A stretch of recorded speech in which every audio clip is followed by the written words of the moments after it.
Hello നമസ്കാരം. ഒരാൾക്ക് നമ്മുടെ കേരളത്തിൽ ജീവിക്കാൻ എത്ര പൈസ ഒരു മാസം വേണ്ടി വരും? ഉത്തരം വളരെ ലളിതമാണ്. ഒരല്പം ഫിലോസഫിക്കലായി ചിന്തിക്കുകയാണെങ്കിൽ, അല്ലെങ്കിൽ ഒരു ഫിലോസഫിക്കലായി ഉള്ളതുകൊണ്ട് സംതൃപ്തിപ്പെട്ട് ജീവിക്കുക എന്നുള്ളൊരു പോളിസി ഉള്ള ഒരാളാണെങ്കിൽ ഉത്തരം വളരെ ലളിതമാണ്. 10,000 താഴെ മാത്രമേ നമുക്ക് വേണ്ടൂ. ഒരു 3 പേരടങ്ങിയ ഫാമിലി. ഈ ഫാമിലിയിൽ 3 പേരുണ്ട്. അച്ഛൻ, അമ്മ, ഒരു കുട്ടി. കുട്ടി ഒരു ഗവൺമെൻറ് സ്കൂളിൽ പഠിക്കുന്നു. അച്ഛൻ ജോലി ചെയ്യുന്നു, അമ്മ ഹൗസ് വൈഫ്. അവർക്ക് കേരളത്തിൽ ജീവിക്കാൻ ഇത്രയേ വേണ്ടൂ. കേൾക്കുമ്പോൾ വിചിത്രമായി തോന്നാം, പക്ഷേ അതാണ് യാഥാർത്ഥ്യം. നാട്ടിൽ ഇങ്ങനെ ജീവിക്കുന്ന ഒരു 2-3 പേരോട് ചോദിച്ചതിൽ നിന്നും കിട്ടിയ അറിവാണ് ഞാനിവിടെ വിളമ്പുന്നത്. ഇത് നാമായിട്ട് ജീവിക്കാൻ, നമ്മിലേക്ക് മാത്രം നോക്കിക്കൊണ്ട് ജീവിക്കാനുള്ള ഒരു ചിലവാണ് പറഞ്ഞത്. പക്ഷേ നമ്മൾ പുറത്തേക്ക് നോക്കിക്കൊണ്ട് മറ്റുള്ളവരെ പോലെ ജീവിക്കാൻ ഇതൊന്നും പോരാ. ഇത് ഒരു സാധാരണ വീട്, അവിടെ ഇലക്ട്രിസിറ്റി ഉണ്ട്, പിന്നെ ആർഭാടമില്ലാതെ സാധാരണ രീതിയിൽ ജീവിക്കുന്ന ഒരു ജീവിതം. അങ്ങനെയുള്ള ഒരു വ്യക്തിയെക്കുറിച്ചാണ്, അല്ലെങ്കിൽ അങ്ങനെയുള്ള ഒരു ഫാമിലിയുടെ കാര്യമാണ് ഞാൻ പറയുന്നത്. ഇനി എൻ്റെ സുഹൃത്ത് ജോസഫിന് എന്താണ് ഇക്കാര്യത്തെക്കുറിച്ച് പറയാനുള്ളതെന്ന് നോക്കാം. അദ്ദേഹം നാട്ടിൽ തന്നെ ഒരു ചെറിയ കച്ചവടമൊക്കെ ചെയ്ത് ജീവിക്കുന്ന ഒരു വ്യക്തിയാണ്. അദ്ദേഹത്തിൻ്റെ വാക്കുകൾ നമുക്ക് കേൾക്കാം. നമുക്കൊരു കുടുംബം ജീവിക്കണമെങ്കിലേ, എനിക്ക് 2 പിള്ളേരായിരുന്നു, 2 പെൺകുട്ടികളായിരുന്നു. ഞാനും എൻ്റെ ഭാര്യയും 4 ആളായിരുന്നു ഞാൻ വീട് ആയിട്ട് താമസിക്കുന്നത്. അപ്പൊ ചുരുങ്ങിയ ജീവിതത്തിൽ അന്നത്തെ കാലഘട്ടം അനുസരിച്ച് പറയുന്ന ചില 1500 ഉണ്ടെങ്കിൽ എൻ്റെ വീട്ടു ചെലവുകൾ കഴിഞ്ഞിരുന്നതാണ്. ഇപ്പൊ അതൊന്നും പറഞ്ഞിട്ട് കാര്യമില്ല. ഇപ്പൊ സത്യം പറഞ്ഞു വെച്ചാൽ ഞാനും എൻ്റെ ഭാര്യ മാത്രമുള്ളൂ. ഒരു മാസം പലചരക്ക് എടുക്കണമെങ്കിൽ 3500 വേണം. രണ്ടാമത്തെ ഒരു കാര്യം, ആഴ്ചയിൽ ഒരു ദിവസം ഇറച്ചി മേടിക്കുമ്പോൾ 400 വരും. 1 കിലോ ഇറച്ചി വേണ്ടു. അത് ബാക്കി 2-3 ദിവസമൊക്കെ ഉപയോഗിക്കേണ്ട ഗതികേടാണ് ഞങ്ങൾക്ക് വരുന്നത്. എന്നാലും ചിലപ്പോൾ ഒരു ദിവസം തിന്നാലും 400 വരാൻ പോകുള്ളൂ. പിന്നെ നമ്മളിപ്പോൾ മീൻ മേടിക്കുന്ന വെച്ചാൽ ഒരു 200 കൂടുതൽ നല്ല മീൻ കൂടുതൽ വരില്ല. 2 ആൾക്കല്ലേ വേണ്ടു. പിന്നെ ചപ്പ് ചവറുമാരോ ചാളായില്ല എന്ന് പറയണെന്ന് വെച്ചാൽ ഒരു 100 കൂടുതൽ വരൂല. പിന്നെ കറണ്ട് ബില്ല്, നമ്മൾ 2 ഭാര്യയും ഭർത്താവും താമസിക്കുന്ന വീട്ടിലാണെങ്കിൽ ഒരു 20 സെന്റ് സ്ഥലം ഇപ്പം എനിക്കുണ്ട്. അതിൽ കറണ്ട് ബില്ലടക്കം എനിക്ക് വരുന്നത് 550 രൂപയാണ് വരുന്നത്. അപ്പൊ ഒന്ന് കണക്കൂട്ടി നോക്ക്. അത് ഞാനിപ്പോൾ ടോട്ടൽ ഞാൻ പറയുന്നില്ല കേട്ടാ. അത് ഞാൻ BHനോട് വ്യക്തമായിട്ട് ഞാൻ പറഞ്ഞിട്ടുണ്ട്. അത് BH കണക്കൂട്ടിയിട്ട് പറഞ്ഞാൽ മതി. പിന്നെ നമുക്ക് അനാവശ്യ ചെലവ് വരുന്നത് പച്ചക്കറി.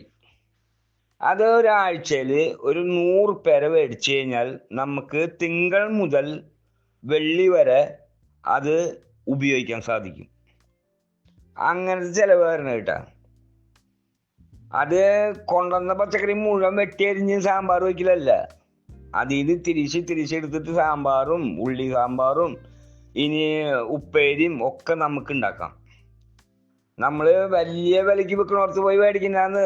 നമുക്ക് ചാൻസിന് കിട്ടുമ്പോൾ മേടിക്കുന്ന സ്ഥലത്ത് നിന്ന് മേടിച്ചാൽ മതി. നമ്മൾ നിയന്ത്രിച്ച് ജീവിക്കുന്ന ആളാകുമ്പോഴാണ് ഞാൻ പറയട്ടെ BH. പിന്നെ നമ്മുടെ കടമ കടന്നു. പിന്നെ നമ്മുടെ അമ്പലങ്ങളിലും പള്ളികളിലും അവരോരോ പിരിവിന് വരുന്നത്, അതൊന്നും നമ്മൾ കണക്കൂട്ടണ്ട. അതൊക്കെ അവിടെ കിടക്കട്ടെ. നമ്മുടെ കുടുംബ ചെലവ് ഒരു 10,000 രൂപ മേലെ നമുക്കൊരു മാസം വന്നു കഴിഞ്ഞാൽ നമ്മുടെ കുടുംബജീവിതം ഷോർട്ടായി മാറും കേട്ടോ. 10,000 എന്ന് പറയുന്നത് ഒരു 1000 രൂപയും നമ്മൾ വെച്ചോ, മേലോട്ട് വെച്ചോ. അതിൽ കൂടുതൽ വന്നു കഴിഞ്ഞാൽ നമ്മുടെ കുടുംബജീവിതം വളരെ ദുർഘടമായിരിക്കും ജീവിതം.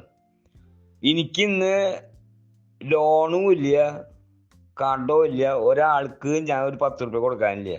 അങ്ങനെ ആയിരിക്കണം കേട്ടോ ജീവിതം. നമ്മള് തുണിത്തമ്മേൻ്റെ തുണി കടം മേടിക്കുക, പലിശക്കാരൻ്റെ കയ്യിൽ പലിശക്ക് കടം മേടിക്കുക, പിന്നെ പാത്രത്തമ്മേൻ്റെ പാത്രം കടം മേടിക്കുക. പലചരക്ക് കടം മേടിക്കുക, അങ്ങനെയൊക്കെ വരുമ്പോൾ വ്യത്യാസങ്ങൾ വരും. ഇത് നമ്മൾ ഏകനായിട്ട് ജീവിക്കണ, നമുക്കൊരാൾക്ക് ഒരു ഉറുപ്പ് കൊടുക്കാനില്ലാത്ത സ്ഥിതിയിലുള്ള ജീവിതം ജീവിക്കുമ്പോൾ നമ്മുടെ ടോട്ടൽ ജീവിതത്തിന് ഇത്രയൊക്കെ വരുള്ളൂ.